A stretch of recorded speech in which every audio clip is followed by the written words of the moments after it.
Salam əziz izləyicilər. Bugünkü dərsimiz olur fizika haqqında ilk anlayışlar. Fizika nədir? Fizika nəyi öyrənir? Hansı bölmələri var? Və bu bölmələrdən müəyyən bir məlumatları öyrənək. Deməli, fizika bizi əhatə edən maddi aləmin quruluşunu, xassələrini və onlar arasındakı qarşılıqlı əlaqəni öyrənən bir təbiət elmidir. Fizika sözünə ilk dəfə elmə qədim Yunan alimi Aristotel daxil etmişdir. Physis sözündən götürülüb mənası təbiət deməkdir. Deməli, physis təbiət deməkdir. Azərbaycan dilində termin olaraq ilk dəfə deməli Əbdülhəsən Bəhmənyar Əl-Azərbaycani istifadə etmişdir. Fizika sözünü ilk dəfə Azərbaycan dilində termin olaraq istifadə etmişdir. Fizikanın əsas 5 bölməsi var. Hansı bölmələrdir? Bunları öyrənək. Deməli, 1. Mexanika bölməsi. Mexanika.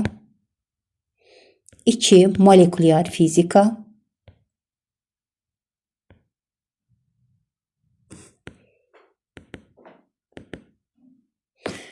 3. Elektrodinamika.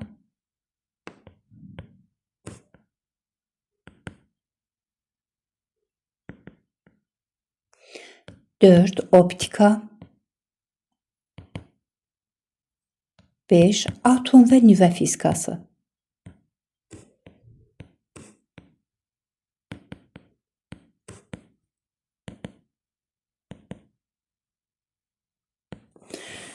Biz öyrənəcəyik mexanika bölməsini. Mexanika bölməsi, mexanika hərəkəti öyrənən bir bölmədir. Mexanikanın özünün 4 əsas bölməsi var. Kinematika,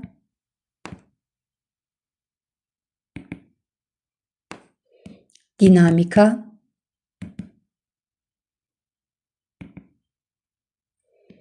statika, aerohidrodinamika, aerohidrostatika.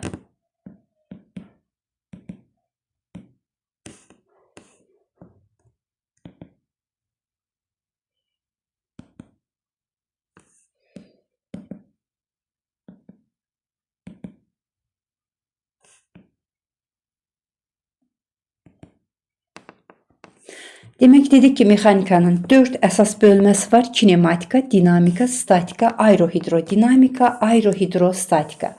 Kinematika bölməsində cismin hərəkəti öyrənilir. O hərəkət ki, işıq sürətindən çox-çox kiçik olan hərəkətlərdir. Yəni, V çox-çox kiçikdir C-dən. Yəni, işıq sürəti C bərabərdir 300.000 kilometr bölünmüş saniyə. Yəni, işıq sürəti 1 saniyədə 300.000 kilometr məsafəni qət edir. Cisimlərin hərəkət sürəti isə bu sürətlərdən çox-çox kiçik olan hərəkətləri öyrənir. Demək, dinamika isə hərəkəti doğuran səbəblə birlikdə hərəkət öyrənilir. Yəni, cisim hərəkət edir, cisim sürətini dəyişir. Nə səbəbdən sürətini dəyişdi, nə üçün dəyişdi? Hərəkəti doğuran səbəblə birlikdə cismin hərəkəti öyrənilir. Statika bölməsində isə cismin tarazlıq şərtləri öyrənilir. Cisim nə zaman sükunətdə qalar, tarazlıqda qalar? Aerohidrodinamika, qazların və mayələrin dinamikası, qazların və mayələrin statikası, tarazlıq şərtləri. Deməli, bu bölmələri mexanika bölməsi öyrənir. İndi biz öyrənəcəyik kinematikada. Kinematika bölməsini. Kinematikanı, yəni kinematikada hansı anlayışlar var və cisimlərin hərəkəti necə öyrənilir? Əvvəl biz mexaniki hərəkəti öyrənək. Mexaniki hərəkət nədir? Mexaniki hərəkət. Mexaniki hərəkət bir cismin zaman keçdikcə fəzada başqa cisimlərə nəzərən vəziyyətinin dəyişməsinə deyilir.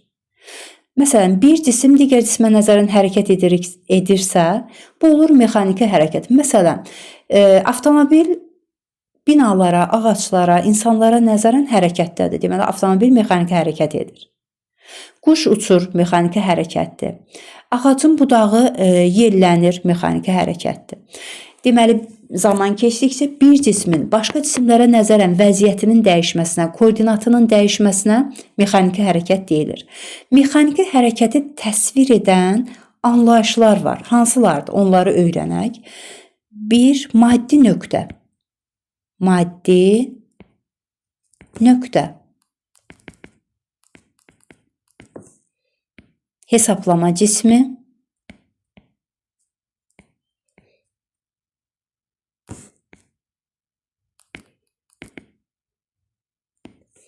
Hesablama sistemi.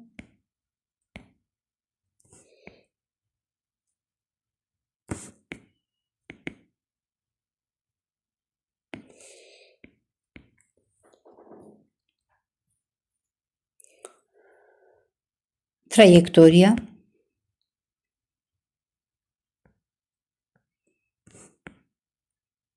Yol. Yer dəyişmə.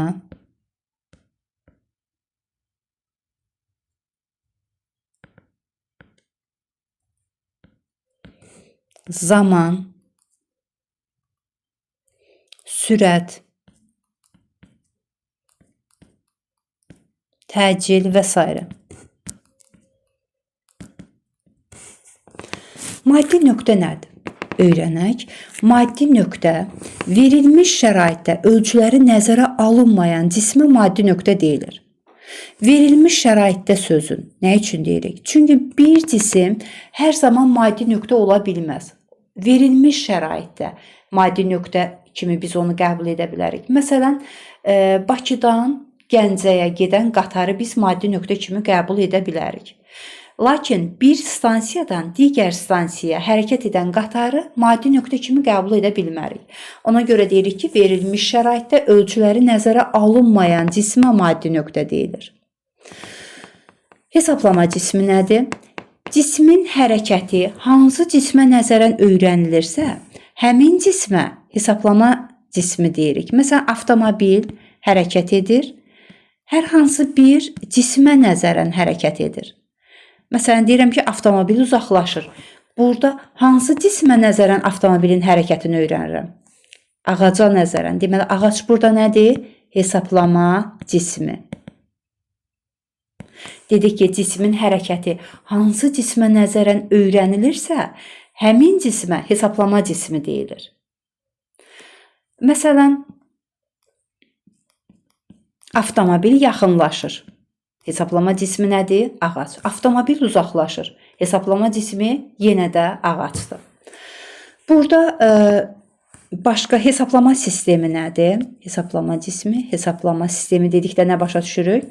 Deməli, cisim hərəkət edir, müəyyən bir x ox üzrə hərəkət edir və burada bir hesablama cismi var və müəyyən bir zaman keçir.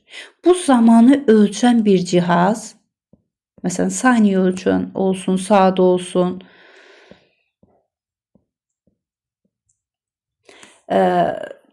üçü birlikdə olur hesablama sistemi. Deməli, koordinat sistemi, bir koordinat sistemi, iki hesablama cismi, 3 zamanı ölçən cihaz, saniyə ölçən.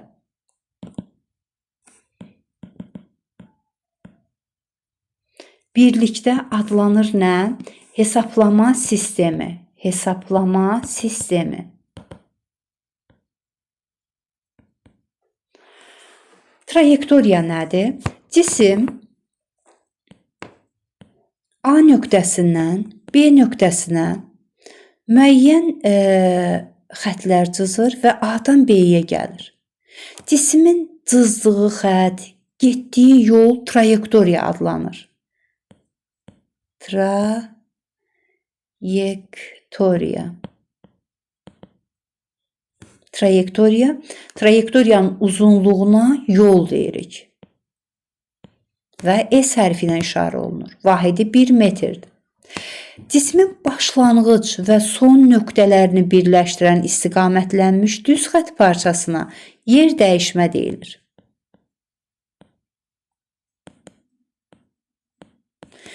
S hərfi ilə işarə olunur. Yer dəyişmə vektorial kəmiyyətdir. Deməli, əgər cismin getdiyi yol, cızdığı xətt əyri xəttdən ibarətsə, trayektoriya əyri xətlidir. Düz xəttdən ibarətdirsə, trayektoriya düz xətlidir. Burada trayektoriya, bir trayektoriyası var və iki trayektoriyası var. Bir trayektoriyası əyri xətlidir. İki trayektoriyası isə düz xətlidir. Deməli, düz xətli trayektoriya, əyri xətli trayektoriya. Yəni düz xətli hərəkət var, bir də əyri xətli hərəkət var. Burada yer dəyişmə nə oldu? Trayektoriyanın başlanğıc və son nöqtələrini birləşdirən istiqamətlənmiş düz xətt parçasıdır. Əgər cisim düz xətli hərəkət edərsə, yol yer dəyişməyə bərabər olur. Yəni, əgər cisim düz xətli hərəkət edərsə, yol yer dəyişməyə bərabər olur. Əyri xətli hərəkət edərsə, yol yer dəyişmədən böyük olur. Çünki trayektoriyanın uzunluğu daha böyükdür yer dəyişmədən, əyri xətli hərəkətdən. Yol skalyar kəmiyyətdir, yer dəyişmə vektorial kəmiyyətdir. İndi öyrənək skalyar vektorial kəmiyyətlər nədir? Skalyar kəmiyyətlər o kəmiyyətlərə deyilir ki, yalnız onun ədədi qiyməti var. Məsələn, zaman skalyar kəmiyyətdir, yol skalyar kəmiyyətdir, kütlə skalyar kəmiyyətdir, sahə, həcm və s. skalyar kəmiyyətdir. Yəni, bunların yalnız ədədi qiyməti var. Məsələn, biz saata baxırıq, deyirik ki, saat 8-dir. Sağa 8-dir demirik, sola 8-dir demirik, istiqamət göstərmədik. Deməli, skalyar kəmiyyətin yalnız nəyi var? Ədədi qiyməti var, modulu var. Vektorial kəmiyyətlər nədir? Vektorial kəmiyyətlərin həm ədədi qiyməti var, həm də istiqaməti var. Məsələn, yer dəyişmə vektorial kəmiyyətdir. Yer dəyişmə vektorial kəmiyyətdir. Sürət vektorial kəmiyyətdir. Təcil vektorialdır. Qüvvə, impuls və s. Bunlar olur vektorial kəmiyyətlər. Dedik ki, vektorial kəmiyyətlərin həm ədədi qiyməti var, həm də uzunluğu var. Skalyar kəmiyyətinin isə yalnız ədədi qiyməti var. Yer dəyişmə dedik ki, skalyar kəmiyyətdir,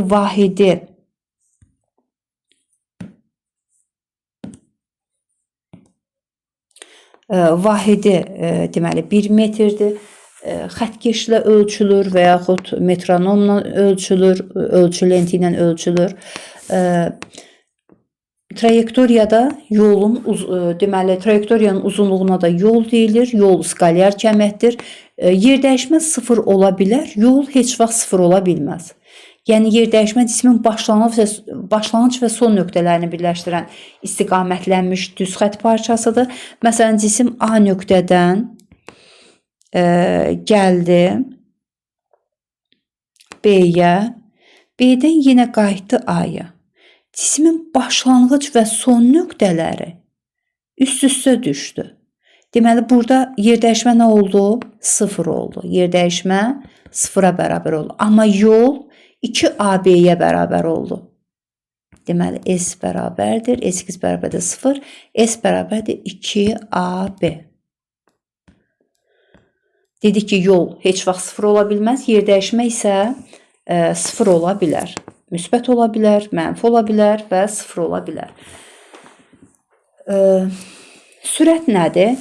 Sürət vahid zamanda gedilən yola sürət deyilir. Sürət vektorial kəmiyyətdir. V bərabərdir S bölünmüş T düsturu ilə hesablanır. T zamandır. Zaman nədir? Zaman hadisələrin növbələşmə ardıcıllığıdır.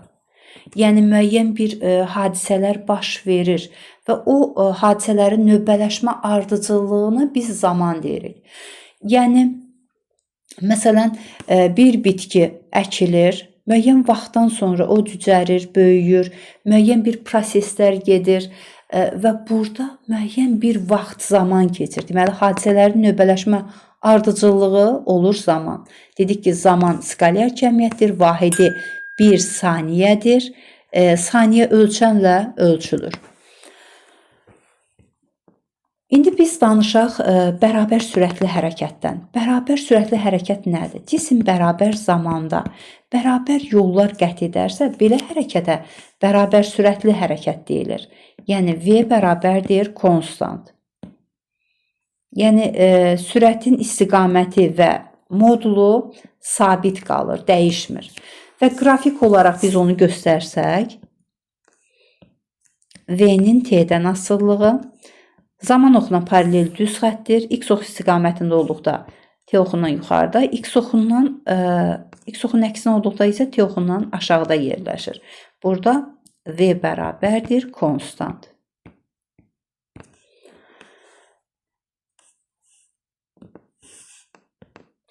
Yerdəyişmənin zamana asılı qrafikinə baxsaq, düz xətli bərabər sürətli hərəkətdə, demək, yerdəyişmənin zamana asılı qrafikinə baxsaq, S bərabərdir V vurulsun T-yə. Qrafik olaraq yazsaq, S-in T-dən asılılığı. Koordinat başlanğıcından keçən düz xəttir. X oxu istiqamətində olduqda T oxundan yuxarıda yerləşir.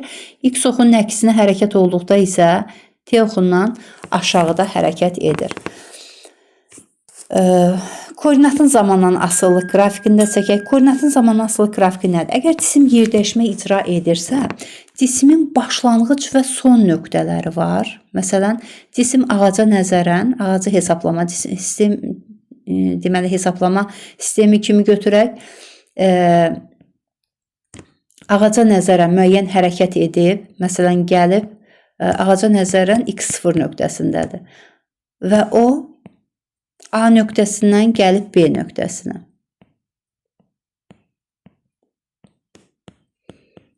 Burada olsun X. Cismin yerdəyişməsi nəyə bərabərdir? Cismin yerdəyişməsi Sx bərabərdir. Bu parçanın uzunluğundan uzunluğunu çıxırıq. Deməli, x minus x0 bizə verir yerdəyişməni. Biz buradan son koordinatı tapsaq, x son koordinatdır, x0 başlanğıc koordinat. X bərabərdir, x0 plus sx-ə. Və bilirik ki, sx nəyə bərabərdir? x0 plus vx t-yə. Əgər biz buradan sürəti tapsaq, vx bərabərdir, x minus x0 bölünsün t. Bu, deməli, sürətin proyeksiyasının düsturudur. Və biz bunu qrafik olaraq göstərsək, koordinatın zamandan asılılıq qrafiki. Burada 3 hal mümkündür. Başlanğıc koordinat 0-dan böyük ola bilər, başlanğıc koordinat 0-a bərabər ola bilər və başlanğıc koordinat 0-dan böyük ola bilər, kiçik ola bilər, mənfi ola bilər.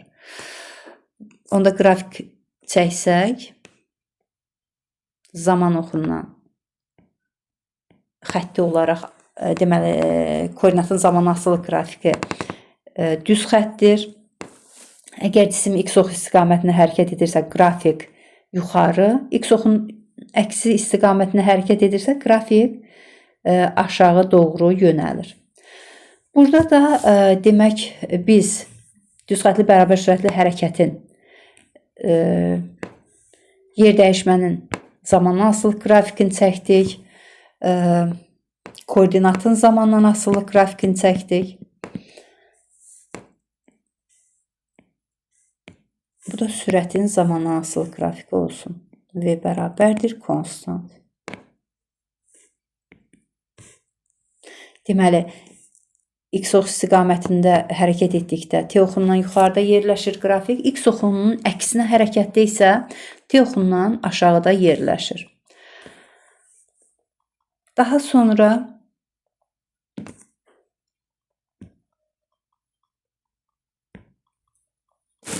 yerdəyişmənin zamandan asılı qrafikində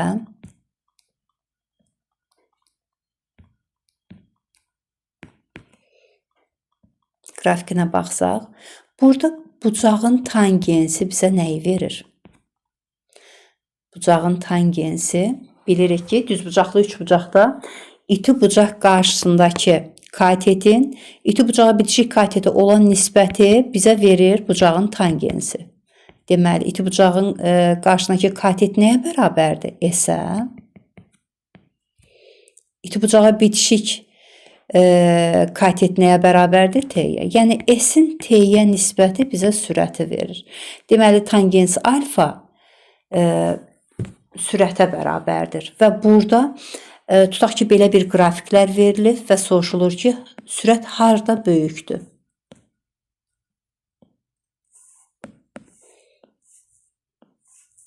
Əlbəttə ki, bucaq harda böyükdürsə, sürət də orada böyükdür. Deməli, bu 1, bu da 2 qrafik olsun.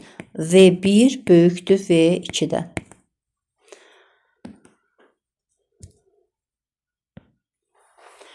Düzxətli bərabər, deməli, düzxətli dəyişən sürətli hərəkətə baxaq. Düzxətli dəyişən sürətli hərəkətdə yeni bir anlayış ortaya çıxır. Təcil anlayışı. Yəni, burada sürət sabit deyil, sürət konstant deyil. Müəyyən zamanda cisim bərabər zamanda sürətinin bərabər dəyişərsə, belə hərəkətə düzxətli bərabər təcilli hərəkət deyilir. Yəni, burada təcil yeni bir anlayışdır, yeni bir kəmiyyətdir. Təcil nəyə deyilir? Vahid zamanda sürət dəyişməsinə sərf olunan zamana təcil deyilir və yaxud vahid zamandakı sürət dəyişməsinə təcil deyilir. Təcil vektorial kəmiyyətdir. Vahidi 1 metr bölmüş saniyənin kvadratına bərabərdir. Təcili akselerometrlə ölçülür. Akselerometr adlanan cihazla ölçürlər. Biz təcilin qrafikini çəksək, dedik ki, cisim bərabər zamanda sürətini bərabər dəyişərsə, belə hərəkətə bərabər təcilli hərəkət deyilir. A bərabərdir konstant. X ox istiqamətində olduqda T oxundan yuxarıda, X oxunun əksinə olduqda isə T oxundan aşağıda göstərilir. Əgər biz bu düsturdan, təcil düsturundan son sürəti tapsaq, V bərabərdir V0 plus AT. Deməli, düsturunu alırıq. İndi sual olunur. Cisim V bərabərdir V0 plus AT sürəti ilə hərəkət edərsə, nə qədər yol gedər? Bu yolu tapmaq üçün biz əvvəl sürətin zamandan asılı qrafikini quraq. Bərabər təcilli hərəkətdə başlayan sürət sıfırdan böyük ola bilər, sıfıra bərabər ola bilər və sıfırdan kiçik ola bilər. Biz sıfırdan böyük olan hala baxırıq. Belə bir qrafikdir. Biz burada yer dəyişməni tapsaq, əvvəl qrafikləri çəkim. Deməli, əgər qrafik yuxarı istiqamətə yönəlirsə, burada təcil müsbətdir. Hər birində təcil müsbətdir. Əgər qrafik aşağı istiqamətə yönəlirsə, təcil mənfidir. Bərabər təcilli hərəkətdə deməli, 2 hərəkət növü var. Düzxətli bərabər yeyinləşən və düzxətli bərabər yavaşlayan. Bərabər yeyinləşən hərəkət odur ki, başlanğıc sürət son sürətdən kiçikdir. Zaman keçdikcə cisim sürətini artırır. Sürət artırsa, bu bərabər yeyinləşən hərəkətdir. Məsələn, burada qrafiklərə baxaq. 1, 2, 3, 4 qrafikini qururam. Bir qrafiki, baxırıq ki, T oxundan uzaqlaşır. Deməli, necə hərəkətdir? Bərabər yeyinləşən. 2 qrafiki T oxundan uzaqlaşır. Başlayan sürət 0 olan hal üçündür. Bərabər yeyinləşən hərəkətdir. 4 qrafikinə baxaq. 4 qrafikidə burada sürət mənfidir. X oxunun əksinə hərəkətdir. Təcil də mənfidir. Deməli, T oxundan uzaqlaşır. Necə hərəkətdir? Bərabər yeyinləşən hərəkətdir. İndi öyrənək nə zaman bərabər yeyinləşən hərəkət edir, nə zaman bərabər yavaşlayan hərəkət edir. Bərabər yeyinləşən hərəkətdə cisim sürətini zaman keçdikcə bərabər artırır. Və burada başlanğıc sürətlə təcilin istiqaməti eyni olur. Ya hər ikisi müsbət olur, ya hər ikisi mənfi olur. Bu olur necə hərəkət? Bərabər yeyinləşən hərəkət. Baxaq bir qrafikinə. Müsbət, deməli başlanğıc sürət müsbətdir, təcil müsbətdir. Necə hərəkətdir? Bərabər yeyinləşən. 2 qrafikinə baxaq. Başlanğıc sürət 0 olan hal üçün cisim hərəkətə başlayıb, sürəti artıb. Deməli sürət müsbətdir, təcil də müsbətdir. 3 qrafikinə baxaq. Başlanğıc sürət mənfidir. T oxundan aşağıda yerləşir. Təcil müsbətdir. Artıq bu bərabər yeyinləşən hərəkət deyil. Çünki başlanğıc sürətlə təcilin istiqaməti eyni olmalı. Ya hər ikisi müsbət olmalı, ya hər ikisi mənfi olmalıdır. İndi bərabər yavaşlayan hərəkət nə zaman olur? Əgər başlanğıc sürətlə təcilin istiqamətləri biri müsbət, digəri mənfidirsə və yaxud biri mənfi, digəri müsbətdirsə, bu necə hərəkətdir? Bərabər yavaşlayan hərəkətdir. Deməli, şərt nə oldu? Başlanğıc sürət təcillə eyni istiqamətdə olmasın. Biri müsbətsə, o biri mənfi olmalıdır. Və burada başlanğıc sürət son sürətdən böyükdür. Bu olur bərabər yavaşlayan. Yəni, zaman keçdikcə cismin sürəti azalır. Deməli, başlanğıc sürət son sürətdən böyükdür. Və burada qrafiki olaraq göstərsək, bərabər yavaşlayan hərəkətin qrafiki, VNT-dən asılı qrafiki, başlanğıc sürət 0-dan böyükdür, deməli, başlanğıc sürət 0-dan kiçikdir. Bax, bu iki qrafik, 1 və 2 qrafiki bərabər yavaşlayan hərəkətin qrafikləridir. Zaman oxuna yaxınlaşır. Burada V0 müsbətdir, təcil mənfidir. Dedik ki, biri müsbət olanda digəri mənfi olmalıdır. Burada sürət mənfidir, təcil müsbətdir. Deməli, bu da necə hərəkət oldu? Bərabər yavaşlayan hərəkət. Daha sonra biz dedik ki, V bərabərdir V0 plus AT düsturu ilə, sürəti ilə hərəkət edən cisim nə qədər yol gedər? O yolu tapaq.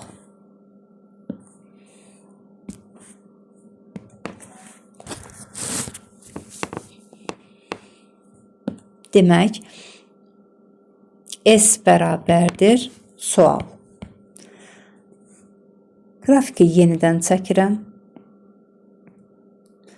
V-nin T-dən asılı qrafikidir. Qrafikin altındakı qalan fiqurun sahəsi bizə verir gedilən yolu. Bax, S fiqurun sahəsi bizə yolu verir. İndi baxırıq ki, fiqur trapeziyadır. Trapeziyanın sahəsini biz bilirik ki, S trapeziya bərabərdir. Oturacaqlarının cəminin yarısı ilə hündürlüyü hasili. Oturacağın biri V0-dır, digəri isə V-dir. Oturacaqların cəminin yarısı, yəni V0 plus V bölək 2 vuraq T-yə. Hündürlükdə T oxudu. T. Deməli, gedilən yolun birin sahə düsturundan tapdıq. Başqa hansı düsturlarımız var? Demək, biz burada V-ni, bu V-ni, V bərabərdir V0 plus AT ilə əvəz eləsək, onda düsturumuz hansı şəkilə düşür? S trapeziya bərabərdir V0 plus, V-nin yerinə yazıram, V0 plus AT bölünsün 2, vuraq T-yə. Bərabərdir 2V0T, vuraq, deməli T-yə vursaq, 2V0T plus AT kvadratı bölünsün 2-yə. Bərabərdir, ayrı-ayrılıqda yazsaq 2V0T bölünsün 2, üstə gələk AT kvadratı bölünsün 2, 2-lər ixtisar getdi, qalır V0T plus AT kvadratı bölünsün 2-yə. Deməli, biz yeni bir düstur aldıq. S bərabərdir V0T plus AT kvadratı bölünsün 2 düsturunu aldıq. Növbəti düstur hansı düsturdur? S bərabərdir. Yenə sahə düsturundan biz T-ni təcil nə idi? A bərabərdir V minus V0 bölünsün T-dən. T-ni tapsaq, T bərabərdir V minus V0 bölünsün A. Və bunu T-də nəzərə alsaq, bu düsturu, onda yerdəyişmə hansı düsturla hesablanar? Ona baxaq. Deməli, yazıram V0 plus V bölünsün 2. Vuraq T-ni yerinə nə yazıram? V0 V minus V0 bölünsün A-ya bərabərdir. Deməli, burada V-ni V0'a vursam V0V plus minus V0'ın kvadratı. Buradan çatmadı. Bu tərəfdən yazıram. Deməli, bərabərdir. V0V minus V0'ın kvadratı. Üstə gələk V kvadratı minus V0V bölünsün 2A-ya bərabərdir. V0V mənfi V0V islah olundu. Burada qaldı nə? Mənfi V0 plus V kvadratı. Yazarıq V kvadratı minus V0'ın kvadratı bölünsün 2A-ya. Bu da oldu 3-cü yerdəyişmə düsturumuz. V kvadratı minus V0'ın kvadratı bölünsün 2A düsturu. Deməli, biz bərabər yeniləşən hərəkətdə V bərabərdir V0 minus AT sürəti ilə hərəkət edən cisim nə qədər yol gedər? O yol düsturların, deməli, sahə düsturundan, isbatla hər 3 yerdəyişmə düsturlarını çıxardıq. Və indi biz yerdəyişmə zamanının asıllıq qrafikini çəkək. Yerdəyişmə zamanının asıllıq qrafiki bərabər yeniləşən hərəkət üçün S-in T-dən asıllığı. Deməli, burada bərabər yeniləşən hərəkətdə paraboladır. X-ox istiqamətində, X-oxun əksi istiqamətində isə biraz səliqəsiz çəkdim.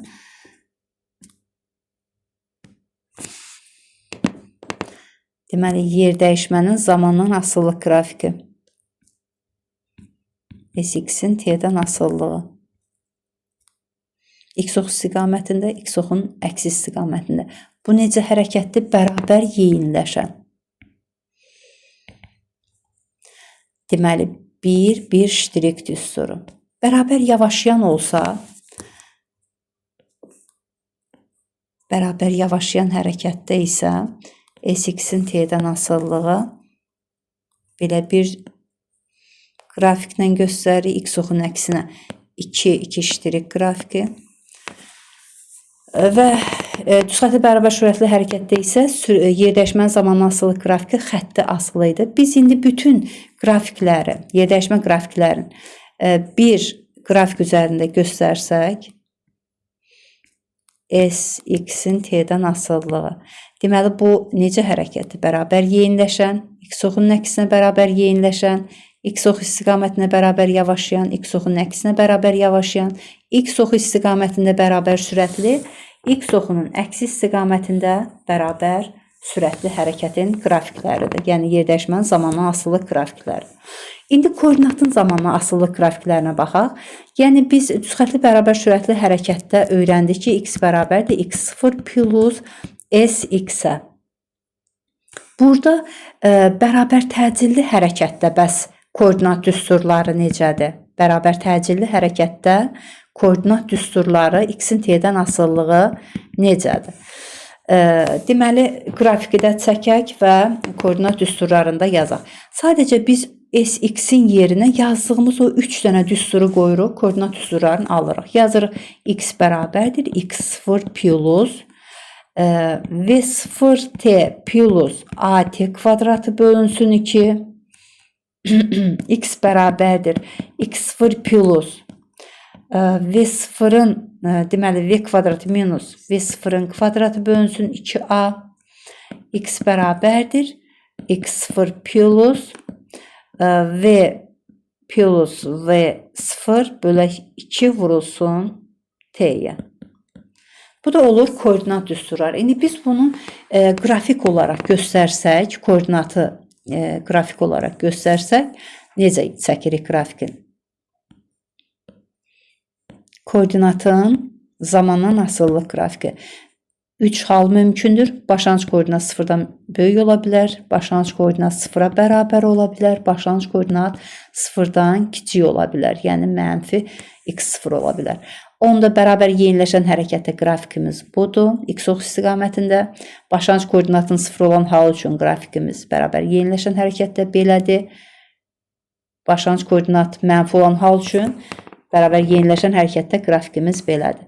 X-oxunun əksi istiqamətində olsa qrafiki necə çəkirik? Qrafikin qanatları aşağı olur. Bəs bərabər yavaşlayan hərəkətdə necə? Bərabər yavaşlayan hərəkətdə çəksək, deməli, onu ayrı çəkirəm bu hissədən.